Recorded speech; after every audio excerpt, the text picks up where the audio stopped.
Good morning, students. As you know that our English syllabus is going on by this IT mode, and you have done a very good job. I have seen some homework done by the some student of class 11th Korba, GIC Korba. Now today I want to be tell you that the main objective of this English paper for 11th class is to not only enhance your English knowledge but also to the grammatical knowledge. देखिए बच्चों, ये जो paper है आपका English grammar का, English का language का class 11th में, इसके जो मैंने आपको पहले ही बताया कि इसको तीन पार्ट में बांटा गया है, section A, section B, section C. Section A जो है वो रीडिंग एंड कॉम्प्रीहेंशन है। रीडिंग एंड कॉम्प्रीहेंशन का सीधा सा मतलब ये होता है कि आपको कुछ पैराग्राफ दिए जाएंगे और उस पैराग्राफ से संबंधित आपसे कुछ क्वेश्चन पूछे जाएंगे, तो आपको उन क्वेश्चंस का आंसर देना होता है उस पैराग्राफ को पढ़ने के बाद। होता क्या है कि बच्चे अगर उनके अंदर रीडिंग स्किल नहीं है, अगर वो पढ़ना नहीं जानते, तो वो उसका आंसर देने में उनको बहुत कठिनाई महसूस होती है, क्योंकि यहाँ पे जो 11th क्लास में जो पैसेज आते हैं या 12th क्लास में जो पैसेज आते हैं वो बहुत बड़े पैसेज आते हैं। इसके लिए बच्चों सबसे पहले आपकी रीडिंग हैबिट डेवलप आपको करनी पड़ेगी। रीडिंग हैबिट डेवलप करने के लिए आपको इंग्लिश के न्यूज़पेपर, इंग्लिश के नॉवेल्स, इंग्लिश की स्टोरी पढ़नी चाहिए। तो पहला वाला तो पार्ट ये हो गया। सेकंड पार्ट जो बच्चों मैंने बताया था आपको, वो था ग्रामर और राइटिंग स्किल।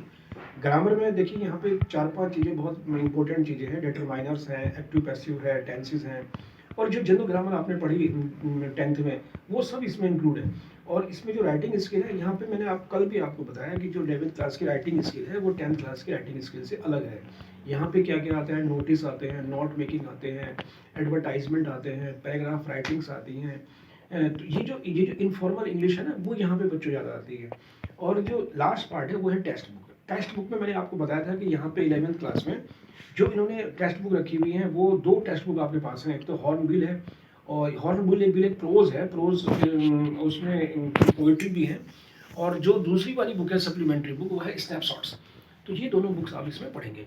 आज का जो बच्चों मेरा टॉपिक था, मैंने कल आपको बताया था कि सबसे पहले आपको बच्चों क्या करना चाहिए, जो टेंसेज हैं उनके बारे में बेसिक नॉलेज आपको हासिल करनी चाहिए, चाहे आप किसी भी ग्रामर से पढ़ें। मैंने आपको कल बताया था कि there are three type of tenses, present, past, future, और इन तीनों के चार चार पार्ट हैं। Present indefinite, present continuous, present perfect और प्रेजेंट परफेक्ट कॉन्टिन्यूअस। फिर past indefinite, past continuous, past perfect और पास्ट परफेक्ट कॉन्टिन्यूअस। फिर future indefinite, future continuous, future perfect और future perfect.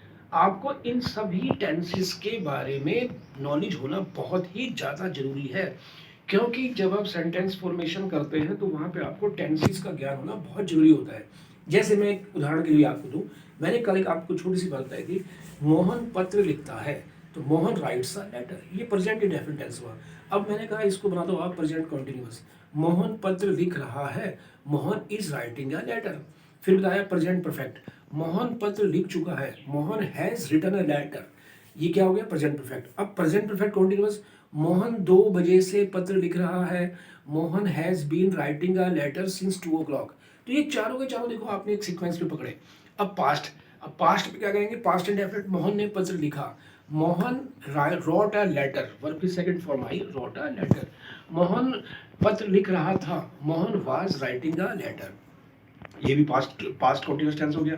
Past perfect, Mohan पत्र लिख चुका था, Mohan had written a letter. और उसके बाद पास्ट परफेक्ट कंटीन्यूअस, मोहन 4 बजे से पत्र लिख रहा था, Mohan had been writing a letter since 4 o'clock। तो देखो चारों में आपको अंतर। किसी भी चीज को याद करने का बच्चों सबसे अच्छा तरीका मैं आपको बताऊं ये होता है कि आप उस चीज को दूसरी चीज से तुलना करो कि भाई इसमें और इसमें क्या अंतर है। जब आप अंतर करना सीख जाएंगे तो आपकी लर्निंग स्किल अपने आप ही बढ़नी शुरू हो जाएगी। ये बहुत इंपॉर्टेंट नियम है बच्चों। अगर आप उनमें दोनों में अंतर करना सीख लें कि पास्ट इंडेफिनिट में और पास्ट कंटिन्यूअस में क्या डिफरेंट है, तो आपको दोनों याद हो जाएंगे। उसके बाद अगला जो था वो था future tense, future indefinite, future continuous, future perfect continuous. मैंने आपसे कहा था कि आप मुझे एक सेंटेंस ऐसा पकड़ो और उसके 12 के 12 टेंसेस मुझे करके दिखाइए। एक बच्चे ने किया है, तनीषा ने किया है, और भी बच्चे इसको जरूर करें। और जो मेरी वीडियो को देखते हैं, सुनते हैं, उसको बच्चों डेली कम से कम 2 घंटे अंग्रेजी को आप जरूर पढ़ें। मैंने आपको बताया कि ये जो हमारा अब जी ये लॉकडाउन हो गया है फिर दोबारा से, हो सकता है ये थोड़ा लंबा चले और हमारी क्लासें प्रभावित हों, लेकिन अभी 11th क्लास के बच्चों के पास मई और जून का महीना है पढ़ाई करने के लिए। क्योंकि उसके बाद देखो बच्चों क्या होगा कि जब जुलाई में स्कूल खुलेंगे तो फिर वही होगा स्थिति, आप सिलेबस करेंगे, फिर टाइम वेस्ट होगा, फिर स्कूल में आएंगे। तो इससे अच्छा है कि आप 2 महीने अपना पढ़ाई करें। जून में भी मैं आपको पढ़ाऊंगा। जून में क्या करेंगे हम, आपको लाइब्रेरी में बहुत अच्छी अच्छी बुक्स देंगे। अभी मैंने आपको बायो की, फिजिक्स, केमिस्ट्री की बुक दी हुई हैं, आप उनको देखिए, उसमें हर चैप्टर वाइज उस क्रैश कोर्स हैं, तो उनको पढ़िए। देखिए, मैं मानता हूँ कि पढ़ाई में दिक्कत होती है, लेकिन दिक्कत से ही बच्चों को सफलता मिलती है, ये बात मान लीजिए। तो आपको पढ़ना है। आज का मैं आपको होमवर्क देने जा रहा हूँ। जो मैं आपको होमवर्क दूंगा उसका आंसर देने का तरीका ये है कि आप अपनी नोटबुक में लिखें और उसको फोटो खींचें और मुझे व्हाट्सअप कर दें। So have a nice day, thank you very much and God bless you, be safe, be healthy.